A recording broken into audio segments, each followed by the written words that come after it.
You don't really appreciate a view until someone tries to rip it away from you. I learned that the hard way. My name's Trevor Malone. I'm 42, an architect. Well, a preservationist, really. I've spent my life fighting to bring old buildings back from the brink, the kind of places that hold more stories in their cracks and corners than half the people who walk through them.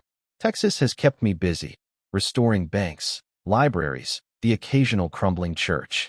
But the truth is, I always wanted to bring something back for myself, something that was mine and more than just another job. 3 years ago, I finally found it. A battered, red brick house from the 1920s, perched up on a ridge just outside Cedar Bend Heights.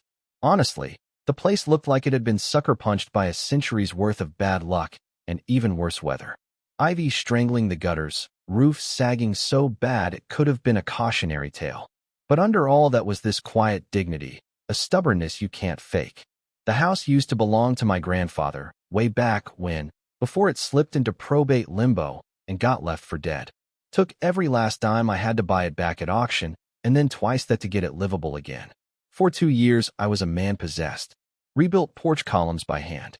Tracked down antique doorknobs from some estate sale in Houston because they matched the ones in an old, yellowed photo of my mom as a toddler. Slept on a cot in the den while I rewired the whole place. Bribed city inspectors with a decent bottle of bourbon, yelled at plumbers, patched and sanded and sweated through summer after summer.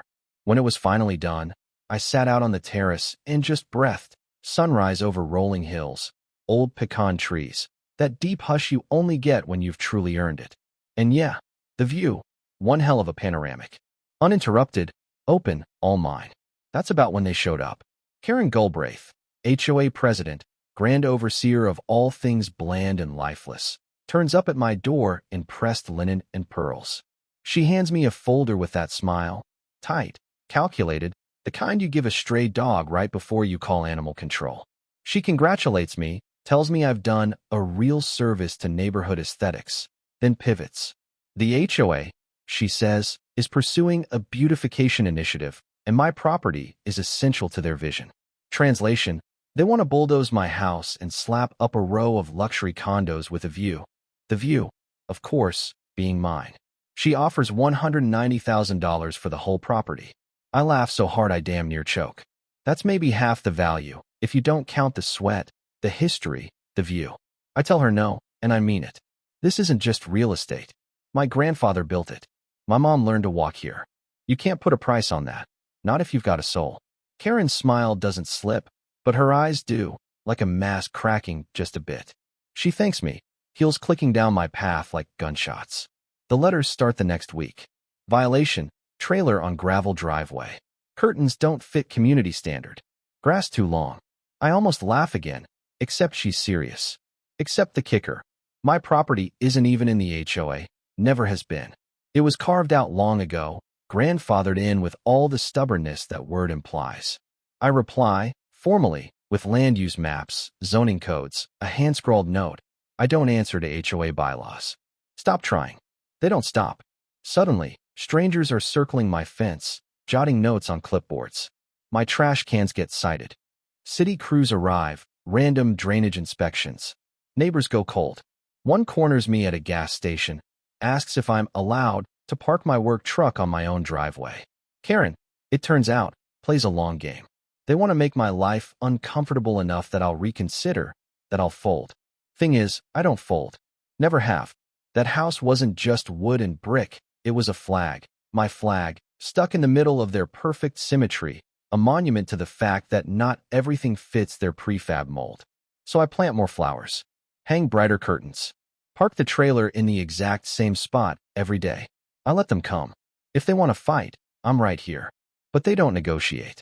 Karen's not here for talks. She's here for siege warfare. Construction flags start popping up behind my property, little plastic stakes dotting the ridge. Within a week, heavy machinery shows up, graders, excavators, survey crews. They clear the land below me like they're prepping for D-Day. A sign goes up, future home of Cedar Crest Villas. Luxury living with a view. My backyard is now a sales pitch. I call the city, file complaints, sunlight obstruction, airflow, proximity to a historic site. My house is registered, damn it. That's supposed to matter. The clerk on the phone sounds bored. All the permits are in order, he says. Construction approved 2 months ago, 2 months before Karen ever came knocking. I lawyer up. Fast-talking, sharp-suited. He tells me, unless they touch your land, you're pretty much out of luck. I file motions anyway. Reach out to the local paper. They run a piece, buried on page 9, under a story about a goose that bites joggers at the park. An activist group calls, promises to monitor the injustice. Nothing changes. Then my brother shows up. Daryl. Haven't seen him in years. Looks rough, like someone who gave up on himself a decade ago. We've never been close. He went the easy money route, flipping houses, dodging taxes, blaming everyone else when deals went south. He tried sniffing around when the house went to probate, but by the time I got it, he was long gone. Or so I thought. He leans against his SUV in my driveway like he owns the place. Trevor, he says, I hear the HOA's making your life hell. He tells me he's been talking to some folks. Claims the deed transfer might not be entirely fair. Says Karen thinks he has a case. Pulls out a wrinkled envelope. I don't even need to look inside to know it's some legal bluff cooked up by the HOA's lawyer to squeeze me. That's when it hits me. Karen is weaponizing my own family. PR gold for the HOA. Even his brother thinks he's unreasonable. I walk away before I say something I'll regret. Next week, things get worse. Notices go up for new trails and modernization efforts. The HOA website posts minutes. Daryl now quoted as a concerned local resident and family member, supporting redevelopment, citing safety concerns about my house. I'm pretty sure my house is the only one that wouldn't collapse in a stiff breeze, but whatever. Then, the city inspector arrives, clipboard, asking for a routine review due to public complaints. I let him in. He finds nothing. The place is solid as hell. But I can see what's happening now. War of attrition. They're coming for me, one form, one random check, one neighbor's betrayal at a time. Spring comes, and construction shifts into high gear. Cranes crawl across the skyline. My view becomes a wall of scaffolding and poured concrete. But then I notice something else. These odd, faint tremors every afternoon, enough to knock a book loose or rattle a picture frame. First I blame the wind, but the third time I end up in the basement with a flashlight and crowbar. There's a crack in the eastern wall, a new one. I call a structural engineer, a guy I trust. He checks it out. Shifting below grade, he says. Not natural. Too localized. He suspects someone's trenching too close to my foundation. If it compromises my structure, they're liable, but that doesn't help me if my house crumbles first. I start filing more requests, permits, soil reports, anything. The city drags its feet. Meanwhile, Daryl is now the HOA's mouthpiece, plastering the community board with concerns about structural integrity, standing for photo ops in front of my house like he's giving a eulogy. I tear the flyers down, compost them, try to laugh it off. Karen's gone silent, but her workers aren't. Pressure washing the fence line, accidentally blasting my flower beds. A porta-potty pops up outside my window. One of the crew starts blocking my driveway. When I confront him, he shrugs. HA said it was fine. I put up new cameras, hidden, motion-triggered, all local backup. I'm not letting them erase the evidence. Then, against my better judgment, I book a trip to Portugal. My wife Rachel had been begging me to unplug. 10 days, she said. The house isn't going anywhere. She'd regret those words. We leave. I hand the keys to my neighbor Stan and show him the camera app. 9 days in, I get a motion alert, 7:53 a.m., east wall. The footage is glitchy, then goes dark. I text Stan. He calls me back. Dude, your front wall's gone. There's a crane. Concrete everywhere. 12 hours and a jet-lagged family later. I'm standing in my yard, staring at the wreckage. Porch collapsed. Eastern wall caved in. My grandmother's stained glass window smashed. Red bricks everywhere. And parked just outside the fence, a construction crane, boom arm hanging over what used to be my living room. I lose it. Run up the slope, shout for my cat, Percy. 3 workers freeze. Stan waves me down. I hear something. Firefighters arrive, cut through the debris. After what feels like forever, they hand me Percy, alive but shaking. I nearly break down right there. Once I have Percy safe, my shock turns to rage. No cops, no inspectors, nobody reported the collapse. The workers are already clearing rubble, like they want to erase it all before anyone asks questions. Then I overhear a worker whisper. She said to get it down before noon. Make it look like old masonry gave out. I march up to him. Who said that? He won't say. The HOA lady. Karen. I call the police. Fire department. My lawyer.